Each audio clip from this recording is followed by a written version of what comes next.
योगी जी ने कहा है कि अखिलेश केवल परिवार के बारे में सोचते हैं और जो कुछ उन्होंने लूटा है उसे परिवार को दिया है। ये योगी जी ने कब कह दिया? कल सर इंडिया टीवी पर। अगर योगी के मुंह से ऐसी बात निकल रही तो मुख्यमंत्री हो, क्यों मुख्यमंत्री बने बैठे हो? हटो उस कुर्सी से। सर अच्छा ये भी कहा कि मुख्तार अंसारी, अतीक अहमद जैसे लोगों का संरक्षक है पिछली सरकार और उनके सरकार में शरीफ हैं, वो खुद शरीफ हैं क्या?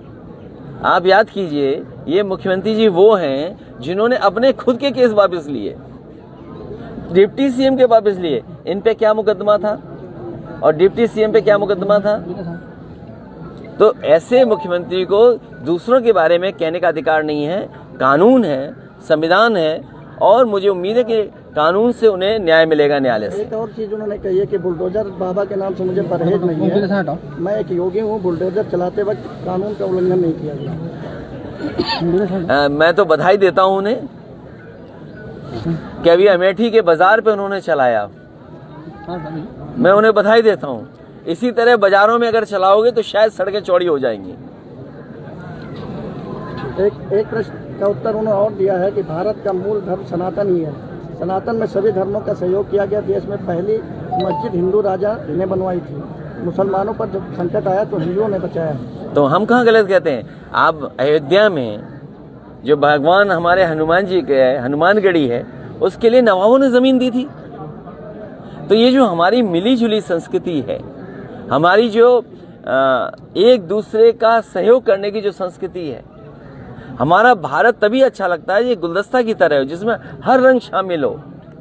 ये तो समाजवादियों की बातें करने लगे, क्या बात है? लगता कुर्सी से हटने वाले तो नहीं है। आज सिख बाबाओं का बड़ा स्कोप चल रहा है। आज बाबा रामदेव का भी कल राजस्थान में बयान आया, उन्होंने कहा कि इस्लाम धर्म का मतलब है सिर्फ नमाज पढ़ना, मुसलमानों के लिए सिर्फ नमाज पढ़ना जरूरी और नमाज पढ़ने के बाद कुछ भी करो सब जायज है, चाहे हिंदुओं की लड़की उठा लो, चाहे आतंकवादी। ये बीजेपी के कई रूप में कई तरह के लोग हैं जो सहयोग और साथ देते हैं।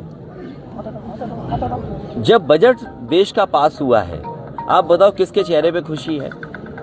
क्या बजट को समझ पाए लोग?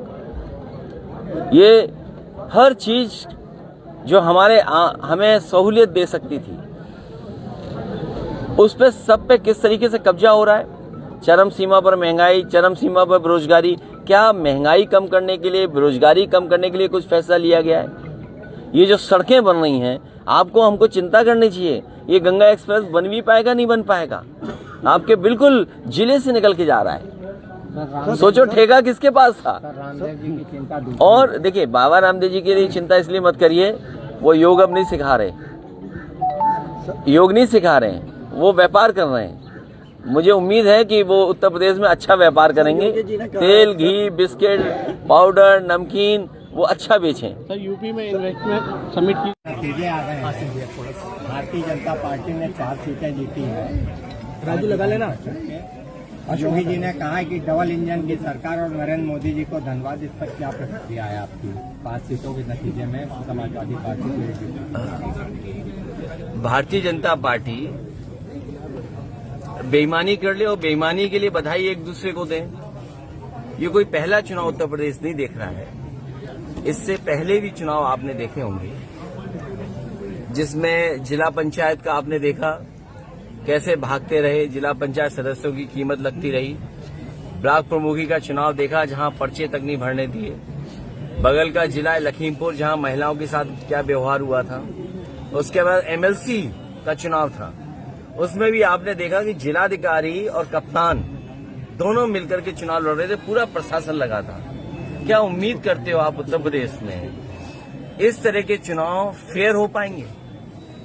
हालांकि चुनाव जो हुए हैं और जो चुनाव का परिणाम आया है, उसमें मुझे कुछ नहीं कहना। भारतीय जनता पार्टी की सरकार है, उसका काम करने का तरीका यही है कि जो मतदान अपनी इच्छा से देना चाहेगा वो भी नहीं डाल पाएगा।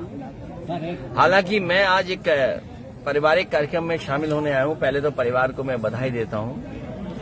कार्यक्रम कल था, लेकिन आज आने का मौका मिल पाया, तो मैं आज शामिल होकर के परिवार के लोगों से मिल रहा हूं। साथ ही साथ मैं हरदोई के कार्यकर्ता, जहां से एक्सप्रेसवे से उतरा हूं और इस गांव तक पहुंचा हूं, मुझे जगह जगह कार्यकर्ता नेता मिले, मैं उनको बधाई और धन्यवाद देता हूं। साथ ही आपको चिंता इस बात की होनी चाहिए कि ये जो गंगा एक्सप्रेसवे बन पाएगा कि नहीं बन पाएगा।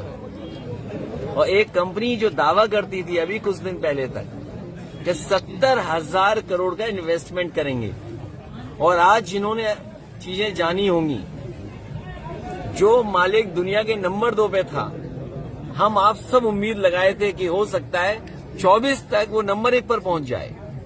आज सोचो 20 की सूची से भी बाहर हो गया। सवाल वैल्यूएशन का नहीं है कि वैल्यूएशन कहां से कहां हो गई, किस कंपनी की वैल्यूएशन क्या से कहां पहुंच गए हम। जिन लोगों ने पैसा लगाया था उनके पैसे का नुकसान कितना हुआ होगा। एक व्यक्ति, कंपनी तो 20 से बाहर हो गई सूची में, लेकिन जिन्होंने पैसा लगाया होगा उनका क्या नुकसान हुआ होगा।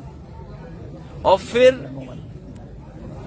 जो लोग ये दावा करते थे कि हम दुनिया में अर्थव्यवस्था को जाने कहां ले जा रहे हैं, हमारा किसान अगर मेहनत न करे तो हमारी ये अर्थव्यवस्था खोखली है, और इतने बड़े व्यक्ति का नीचे आ जाना ये दर्शाता है कि भारतीय जनता पार्टी कितना जनता को धोखे में रखती है। नोटबंदी आपने देखा, धोखा था। जीएसटी धोखा। आज ही कीमत दूध की बढ़ी है, और यहां तो ग्रामीण क्षेत्र जहां उम्मीद शायद दूध की कीमत वो नहीं है जो बाजार में आज है। अगर अमूल रुपया बढ़ा दे, अमूल अगर कीमत बढ़ा रहा है और 70 तक रुपए ले जा रहा है, तो सोचिए महंगाई कहां है। यही लोग रिफाइंड बेच रहे थे जानबूझ करके, सरसों का तेल महंगा करके।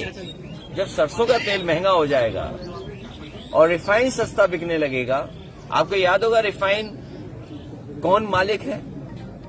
गेहूं में हालांकि वो जो मुनाफा किसान को मिलना चाहिए वो नहीं मिला।